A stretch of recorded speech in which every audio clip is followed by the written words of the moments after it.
Haleluya, shalom, puji nama Tuhan. Mari kita siapkan hati kita, kita akan memuji menyembah Tuhan kita. Sebelumnya kita satu di dalam doa. Segala pujian hormat syukur kami naikkan di hadirat-Mu Tuhan.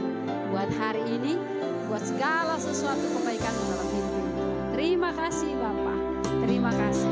Segala pujian hormat syukur kami naikkan di hadirat-Mu hari ini. Dalam nama Yesus, haleluya. Amin.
Kami datang bawa kepadamu hari ini. Haleluya. Yesus, kemuliaan-Mu pulihkan hatiku. Amin. Yesus,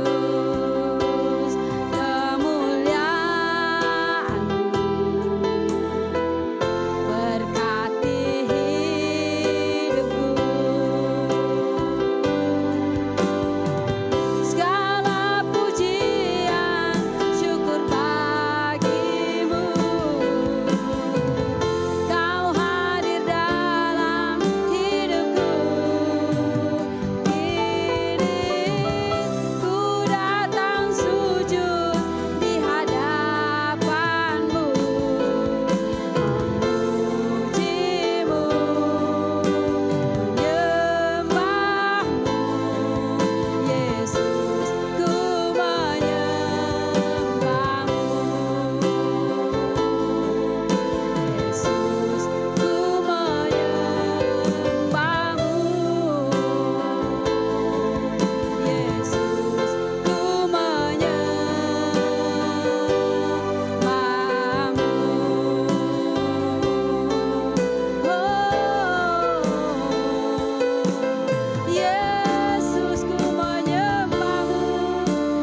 kasih Tuhan, orang-orang hebat yang masih ada sampai hari ini. Kalau kita masih menikmati kehidupan saat ini, saya percaya bahwa Tuhan belum selesai dengan saudara dan saya.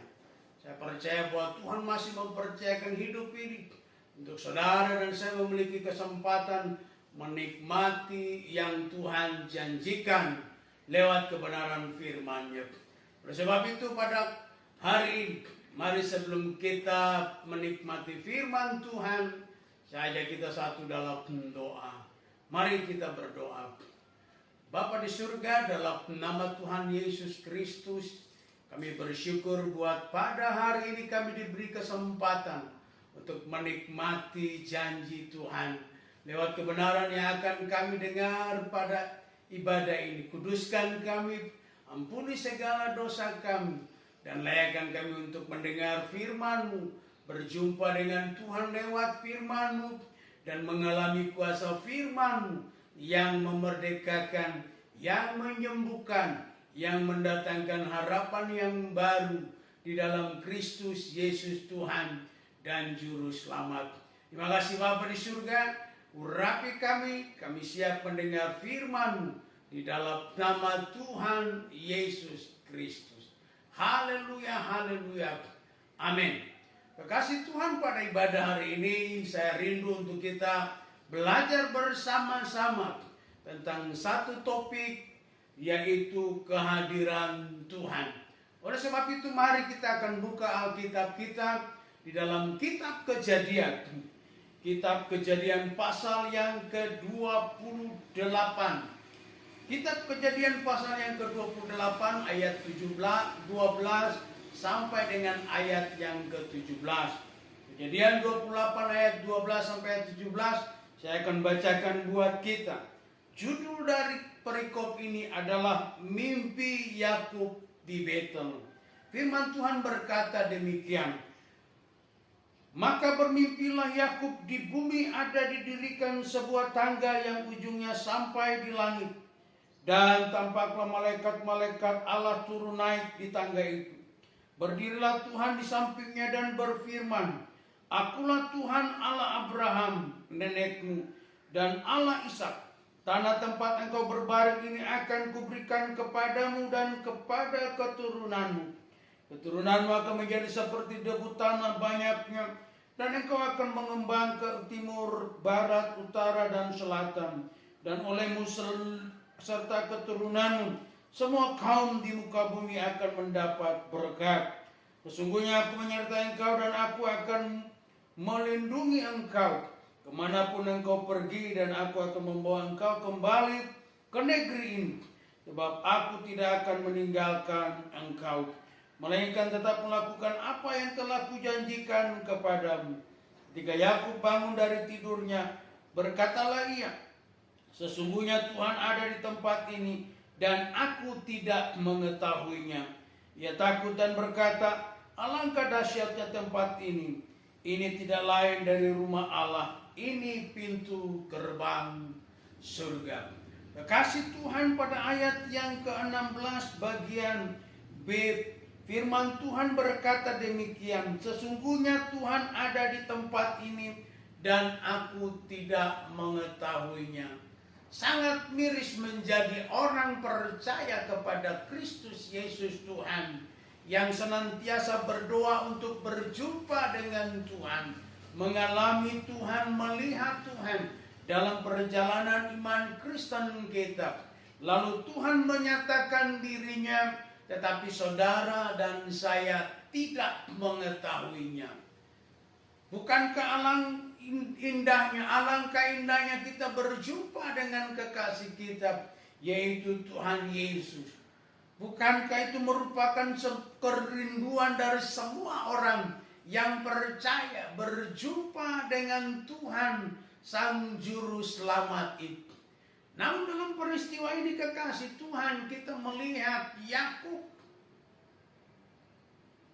Dia berjumpa dengan Tuhan tetapi dia tidak mengetahuinya.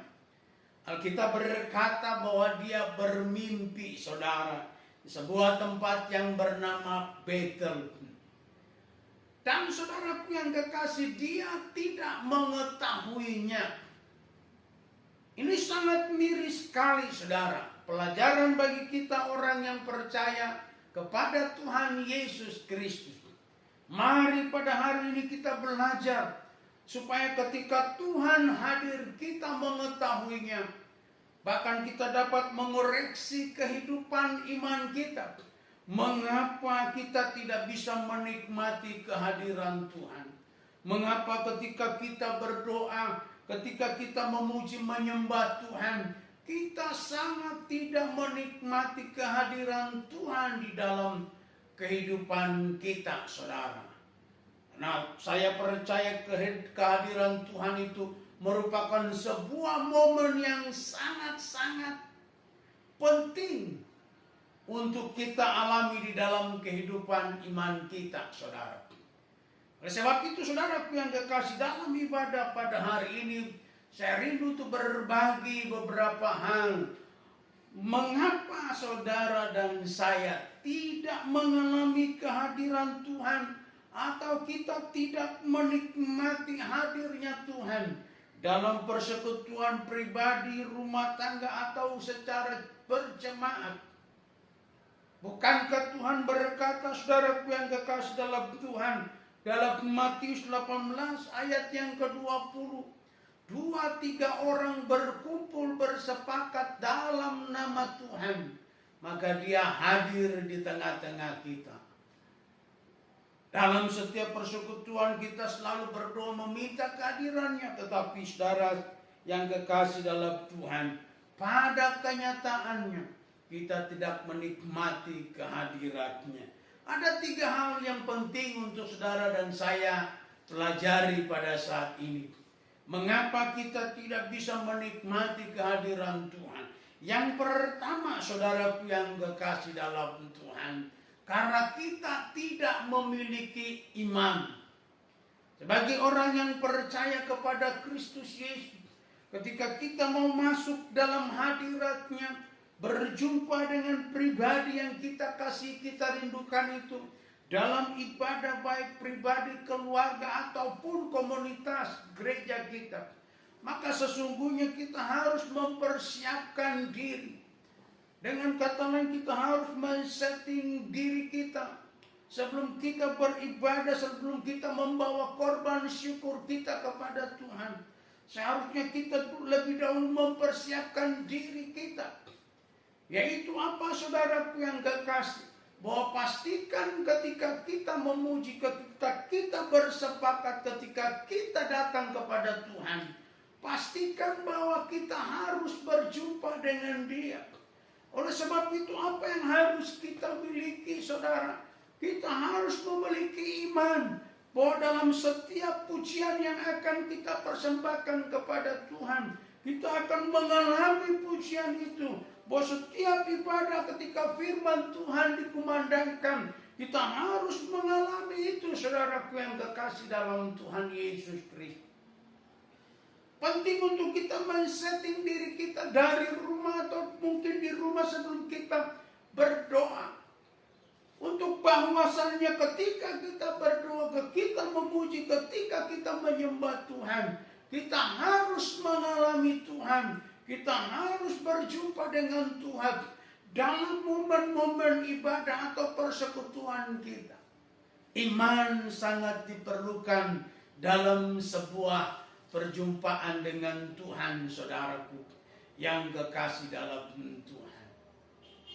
Oleh sebab itu, saudaraku, ada banyak hal yang kita tidak alami dalam ibadah, tidak menikmati hadirat Tuhan. Karena kita tidak memiliki iman.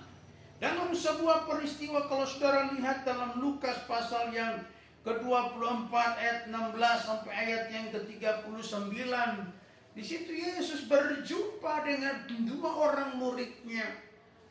Dalam kekecewaan mereka meninggalkan Yerusalem, mereka sedang dalam perjalanan menuju ke Emmaus. Lalu Yesus bercakap-cakap dengan mereka. Yesus bertanya, apa yang sedang kalian perbincangkan, saudara? Nah, saudara, dari peristiwa ini kita melihat mereka tidak memiliki iman. kepada Kristus Yesus Tuhan. Mereka sudah lama bersama dengan Dia, mengikuti Dia, dimanapun Dia pergi untuk memberitakan Injil, mempraktekkan, mendemonstrasikan kuasanya. Tetapi itu bukan menjadi jaminan bahwa mereka punya iman, saudara. Kita melihat saudara, Yesus bertanya kepada mereka, apa yang sedang kalian perbincangkan? Dan saudara, tidak memiliki iman itulah tergambar dalam percakapan bersama dengan Tuhan Yesus. Saya mengajak kita untuk melihat sebentar kisah ini. Matius pasal Lukas 24 ayat 16 sampai ayat 18. Firman Tuhan berkata demikian, saudara.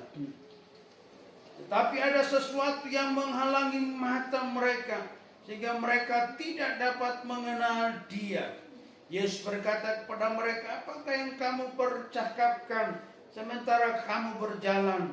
Maka berhentilah mereka dengan muka muram, saudara. Salah satunya yaitu bernama Kleopas.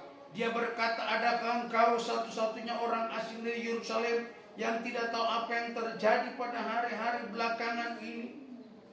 Kleopas ingin menceritakan tentang peristiwa penderitaan Kristus, penyaliban Kristus, saudaraku yang kekasih dalam Tuhan.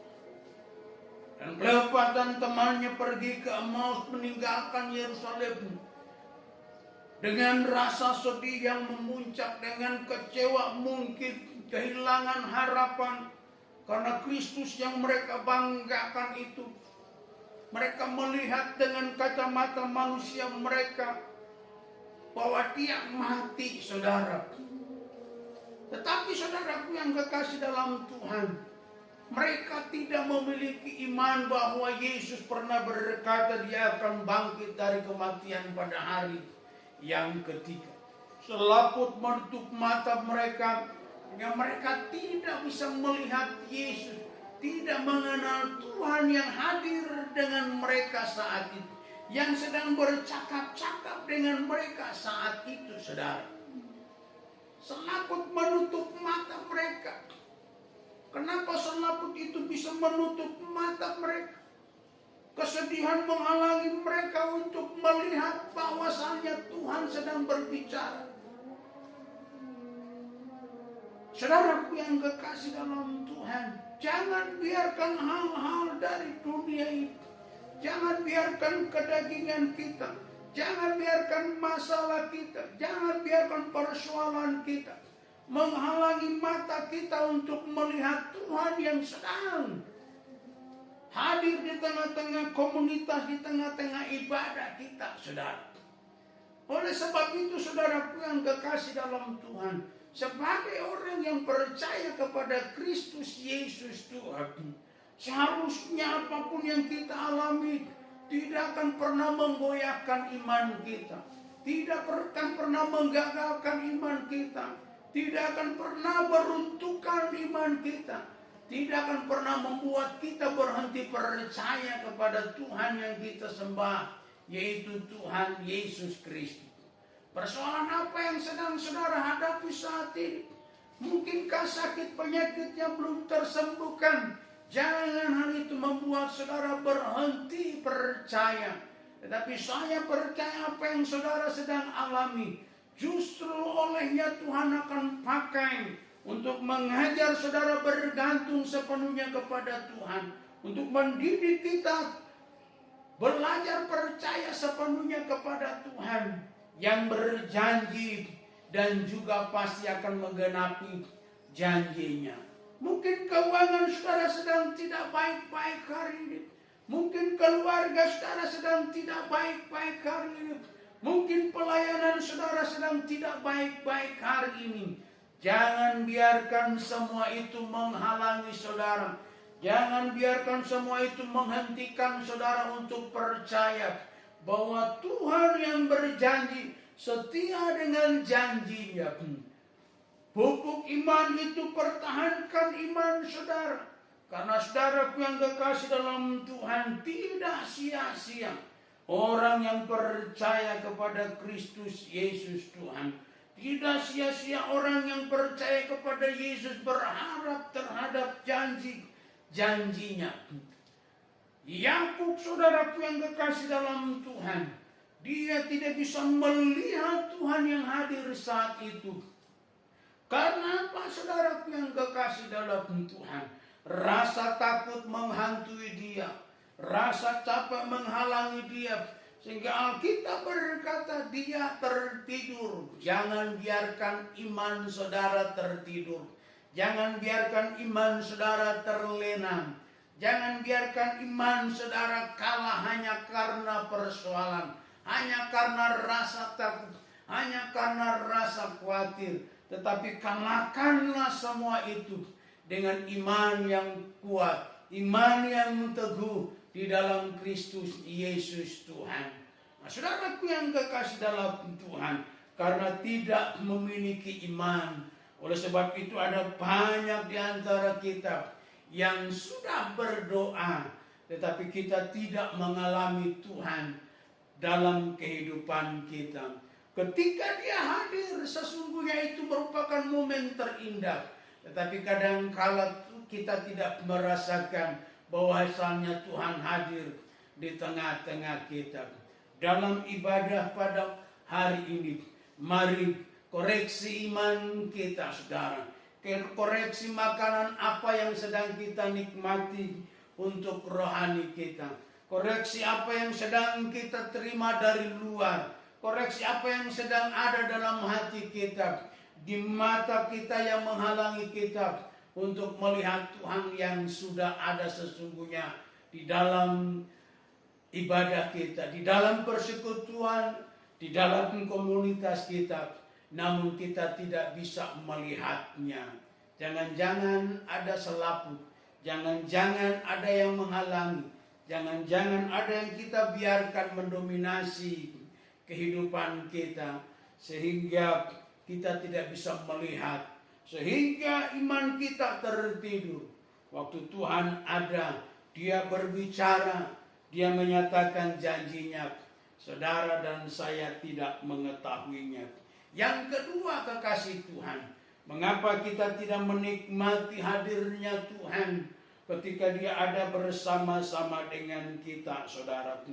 Yang kedua, karena dosa kita. Alias karena kita tidak hidup dalam kebenaran firman-Nya. Alias karena kita tidak takut kepada Tuhan. Alias karena kita tidak mencintai Tuhan sungguh-sungguh, saudara. Ada banyak orang berdoa hanya untuk supaya Tuhan tolong mereka, tidak salah. Ada banyak orang mengharapkan supaya Tuhan pulihkan mereka, tidak salah, saudara. Tapi kalau hanya itu tujuan kehidupan kekristenan saudara dan saya, hanya supaya Tuhan menolong, hanya supaya Tuhan memberkati, hanya supaya Tuhan memulihkan kita, maka saudaraku yang kekasih dalam Tuhan, kita perlu memperbaiki fondasi kehidupan kekristenan kita. Karena itu hal yang tidak benar di mata Tuhan. Tugas Tuhan adalah memberkati, menjawab, memulihkan, dan saudara melepaskan setiap kita dari hal-hal yang mengekang kita. Tapi tugas saudara dan saya adalah bagaimana saudara dan saya hidup menyenangkan hati Tuhan. Bagaimana kita hidup berkenan kepada Tuhan. Itu yang sangat penting untuk saudara dan saya miliki di dalam kehidupan kekristenan kita. Yesaya pasal yang ke-59 ayat yang pertama dan ayat yang kedua berkata demikian. Sesungguhnya tangan Tuhan tidak kurang panjang untuk menyelamatkan, dan pendengarannya tidak kurang tajam untuk mendengar. Tetapi yang merupakan pemisah antara kamu dan Allahmu ialah segala kejahatan, dan yang membuat dia menyembunyikan diri terhadap kamu sehingga ia tidak mendengar ialah segala dosamu, saudara. Hal-hal inilah yang menghalangi kita untuk bisa melihat Tuhan, untuk mengalami Tuhan yang sudah hadir dalam hidup kita. Tetapi sesungguhnya seperti ada tembok yang menghalangi, saudara. Sehingga kita sudah berdoa, kita sudah melakukan mungkin bagi kita benar apa yang kita buat untuk Tuhan dengan harapan menanti Tuhan menolong kita. Tapi sesungguhnya kita tidak menyadari, saudara, bahwa ada pemisah antara kita dengan Allah kita. Alkitab berkata dengan jelas ayat yang kedua, tetapi yang merupakan pemisah antara kamu dan Allahmu, yang menghalangi kita dengan Allah kita, yang membuat batasan antara kita dengan Allah kita adalah kejahatan kita. Mari koreksi diri kita pada saat ini, saudara. Sudahkah kita hidup benar? Sudahkah kita hidup menyenangkan hati Tuhan? Sudahkah kita hidup kudus di hadapan Tuhan? Sudahkah kita menjadi pelaku firman Tuhan? Sudahkah kita melakukan apa yang Tuhan perintahkan untuk kita lakukan, saudara? Jikalau belum, itulah penyebab kita terhalang. Itulah yang membangun tembok yang menjadi tembok antara kita dengan Allah kita. Sehingga kita tidak menyadari Dia ada. Sehingga kita tidak menyadari bahwa Tuhan sudah menjawab. Tuhan sudah menyatakan janjinya, saudara. Ketika Yakub tertidur, saudaraku, dalam peristiwa ini, Tuhan berbicara kepada dia, saudara. Tuhan berkata Tuhan akan menyertai dia. Tuhan akan melindungi dia. Keturunannya akan seperti bintang di langit, pasir di laut. Dan Tuhan berkata Tuhan akan memberkati orang-orang yang memberkati Yakub dan keturunannya. Dan mengutuk orang-orang yang mengutuk Yakub dan keturunannya, saudara. Tuhan berjanji kepada Yakub. Ya, kita berkata tuh Yakub tidak menyadari bahwa Tuhan ada di tempat itu, saudara yang kekasih dalam Tuhan. Seandainya peristiwa ini terjadi buat saudara dan saya, bukankah ini momentum yang sangat krusial, yang sangat kita nanti-nantikan di dalam iman kita sebagai orang Kristen yang percaya kepada Yesus Kristus Tuhan. Mendengar Tuhan secara audible dengan telinga kita, melihat Tuhan real, bukan lagi kata orang, tetapi benar-benar langsung berjumpa dengan Tuhan. Dalam sebuah peristiwa, saudara pasti ingat ketika Yesus bertanya kepada para murid, kata orang, siapakah aku? Lalu mereka menjawab menurut kata orang. Lalu Yesus berkata kepada mereka, lalu menurut kata kamu siapa aku, saudara? Miris sebagai orang percaya Yesus. Kalau hari itu kita ada dan mengatakan perkataan yang sama, tidak bisa menjawab. Karena hanya kita kagum dengan apa yang Yesus buat, tidak salah. Tapi lebih penting daripada itu, saudara, melalui peristiwa-peristiwa di mana Tuhan pernah tolong kita, Tuhan pernah menjawab doa kita, Tuhan pernah membawa kita keluar dari kesulitan yang sangat-sangat besar.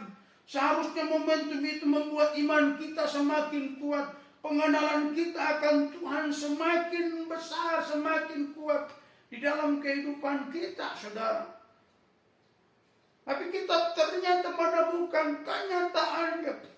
Ketika kita mengalami momen-momen Tuhan menolong, momen-momen mujizat Tuhan dalam kehidupan kita, kita lupakan itu.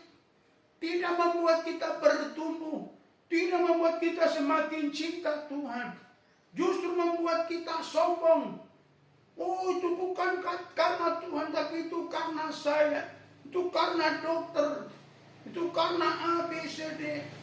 Kita lupa bahwa karena kasih karunia-Nya kita bisa ada sampai hari ini, saudara. Mari coba lihat kembali kehidupan kita. Mengapa kita tidak mengalami kehadiran Tuhan dalam kehidupan kita? Karena jangan-jangan kita sedang tidak benar. Jangan-jangan kita sedang tidak kudus. Jangan-jangan kita sedang tidak berkenan. Jangan-jangan kita sedang tidak taat. Jangan-jangan kita sedang tidak setia. Jangan-jangan api itu semakin hari semakin memudar. Jangan-jangan pelita itu semakin hari terangnya semakin sirna, saudara. Lihat hidup kita yang membuat pemisah antara kita dengan Allah kita. Membuat tembok antara kita dengan Allah kita. Karena yang tadi saya sebutkan, Yesaya 59 ayat 1 sampai ayat yang kedua. Yang ketiga, saudara, mengapa kita tidak mengalami atau kita tidak menikmati kehadiran Tuhan? Waktu kita berdoa, waktu kita memuji menyembah, rasa-rasanya kok hampa, kok sepertinya kering, kok sepertinya gak ada semangat. Mengapa demikian? Ayat yang tadi sudah saya katakan buat kita, Matius 18 ayat yang ke-20. Karena kita tidak sungguh-sungguh beribadah kepada Tuhan. Jangan-jangan karena kita sedang tidak sungguh-sungguh beribadah kepada Tuhan, saudara. Ada banyak orang datang ke gereja hanya sebagai rutinitas belaka. Saya mau katakan buat kita semua, pastikan waktu kita beribadah kepada Tuhan, hidup kita membuat Tuhan tertarik untuk berjumpa dengan saudara. Kehidupan kita menarik perhatian Allah untuk Dia datang berjumpa secara pribadi dengan saudara. Untuk Dia melawat saudara dan saya, saudara. Pastikan ketika kita bersepakat, 2-3 orang sepakat dalam nama Yesus, bahwa dalam persekutuan kita hanya nama Tuhan yang dimuliakan, bahwa dalam ibadah kita hari ini hanya nama Yesus yang ditinggikan, bukan orang lain. Pastikan bahwa ketika kita datang beribadah kepada Tuhan, kita sudah meninggalkan semua yang harus kita tinggalkan, melupakan yang harus kita lupakan. Entahkah ada orang yang membuat saudara marah sebelum saudara beribadah, atau sehari-hari sebelum kita datang bersekutu. Pastikan saudara tidak membawa itu ketika saudara datang kepada Tuhan. Dosa itulah, sakit hati, iri hati, kepahitan itulah yang kadang-kala membuat kita tidak bisa terkonek dengan Tuhan, saudara. Dia hadir ketika 2-3 orang bersepakat. Dalam komunitas jemaat yang besar kita melihat yang lain menikmati, dicama oleh Tuhan. Lalu kenapa saudara dan saya mungkin tidak? Karena kita sedang tidak sungguh-sungguh beribadah. Waktu engkau datang beribadah kepada Tuhan, pastikan hanya Tuhan yang engkau puji, yang engkau muliakan. Engkau siap untuk menerima berkat firman-Nya. Entahkah itu membangun, menegur kita. Pastikan bahwa kita sudah siap menerima itu. Entahkah itu menghibur, menguatkan, atau membuat mungkin menjadi rotan bagi kita dalam ibadah itu. Pastikan bahwa kita siap untuk menerima semuanya. Kadang-kala saudara yang kekasih dalam Tuhan, hal-hal di luar tempat ibadah mengambil sukacita, mengambil perhatian, mencuri fokus kita, saudara. Ada janji dengan orang, ada sesuatu yang kita tinggalkan untuk kita ibadah, datang beribadah, tetapi hati kita, pikiran kita tetap berpaut kepada hal-hal tersebut, sehingga membuat kita tidak sungguh-sungguh beribadah, saudara. Itulah yang membuat ketika kita, Tuhan hadir di tengah-tengah kita, kita tidak menikmatinya, kita tidak merasakannya, kita tidak mengalami yang namanya janji Tuhan, kelegaan, kelepasan, sukacita, damai, sejahtera. Karena hal tersebut sedang kita pertahankan. Hal tersebut kita bawa dan kita libatkan dalam ibadah kita, saudara. Waktu saudara dan saya datang kepada Tuhan, saya mau katakan buat kita, pastikan urusan kita dengan Tuhan hanya memuji dan menyembah Dia.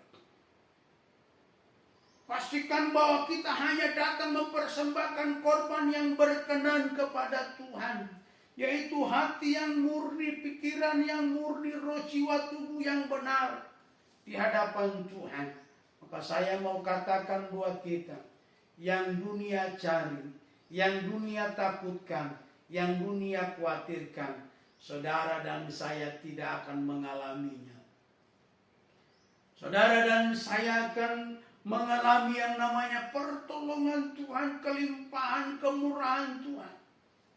Hidup dalam kasih karunia.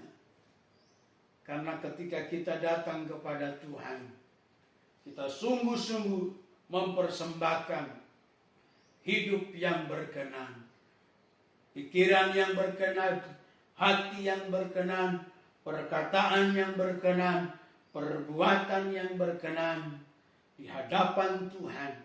Waktu saudara berkenan di hadapan Tuhan, Dia pun akan berkenan menghampiri saudara. Dia pun akan berkenan mendatangi saudara. Dia pun akan berkenan melepaskan, membebaskan, memulihkan, dan memberkati saudara dan saya sebagai orang yang percaya. Biarlah 3 hal ini biarlah menjadi pelajaran buat kita, supaya kita dapat menikmati kehadiran Tuhan senantiasa dalam hidup kita. Maka milikilah iman ketika engkau sedang datang kepada Tuhan. Milikilah hidup yang benar, hidup yang kudus, hidup yang berkenan ketika engkau datang kepada Tuhan. Dan milikilah kesungguhan hati ketika engkau datang untuk memuji dan menyembah Tuhan. Saya percaya 3 hal ini kalau engkau dan saya menerapkan dalam hidup kita, maka saya yakin kita akan hidup dalam kelimpahan kasih karunia. Kita akan hidup dalam kelimpahan kemurahan Tuhan. Sukses buat saudara. Tuhan Yesus memberkati. Mari kita satu dalam doa. Bapa di surga, dalam nama Tuhan Yesus, kami bersyukur kami boleh bersekutu memuji dan menyembah. Bahkan kami boleh Tuhan, Engkau anugerahkan kesempatan untuk mendengarkan firman-Mu. Kami mau berjumpa dengan-Mu Tuhan. Engkau berkata dalam doa yang Engkau ajarkan kepada kami, datanglah kerajaan-Mu, jadilah kehendak-Mu. Dan hari ini kami juga berdoa, datang Tuhan. Kami rindu berjumpa dengan Engkau. Kami rindu mengalami kehadiran Tuhan dalam hidup kami. Oleh sebab itu Bapa di surga, tambah-tambahkan iman kami, kuduskan kami, dan beri kemampuan bagi kami untuk sungguh-sungguh beribadah, memuji dan menyembah Tuhan Yesus di dalam kehidupan kami. Maka kami percaya apa yang terjadi, yang Engkau katakan kepada Yakub, terjadi juga bagi kami. Bahwasannya keturunan kami seperti bintang di langit dan pasir di laut. Orang-orang yang memberkati kami diberkati. Orang-orang yang mengutuk kami, mereka pun akan mengalami balasan dari Tuhan Yesus. Roh Kudus mampukan kami untuk menjadi pelaku firman-Mu.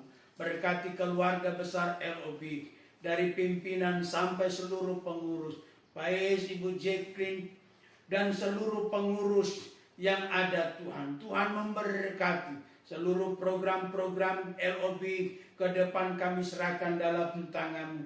Seluruh kebutuhan, keperluan Tuhan menyediakan dan Tuhan memberkati. Usaha, pekerjaan, rumah tangga, pelayanan, keluarga besar LOB, Tuhan memberkati. Dan pakai terus LOB untuk menjangkau desa-desa, kota-kota, pulau-pulau, bangsa-bangsa dengan pujian dan penyembahan, serta berita Injil yang memerdekakan. Terima kasih Bapa di surga. Berkati semua yang mendengar berita ini. Tuhan merdekakan, Tuhan sembuhkan, Tuhan bebaskan di dalam nama Tuhan Yesus Kristus. Terima kasih Bapa di surga, bagi mula pujian, hormat, dan syukur. Kami serahkan roh jiwa tubuh kami dalam tangan-Mu, dan kami akhiri ibadah ini. Kekasih Tuhan, biarlah kita menerima berkat, kasih dan sayang rahmat dari Allah Bapa. Sukacita, damai, sejahtera, keselamatan di dalam Yesus Kristus Tuhan. Kekuatan, perlindungan, kekayaan, pembelaan, kemenangan dari Allah Roh Kudus menyertai, memberkati kita, membawa kita sebagai orang-orang menang, bahkan lebih daripada pemenang. Sampai Maranatha, Tuhan datang, bahkan sampai selama-lamanya. Kami bersyukur dan kami berdoa dalam nama Tuhan Yesus Kristus. Haleluya, yang percaya sama-sama kita berkata, amin.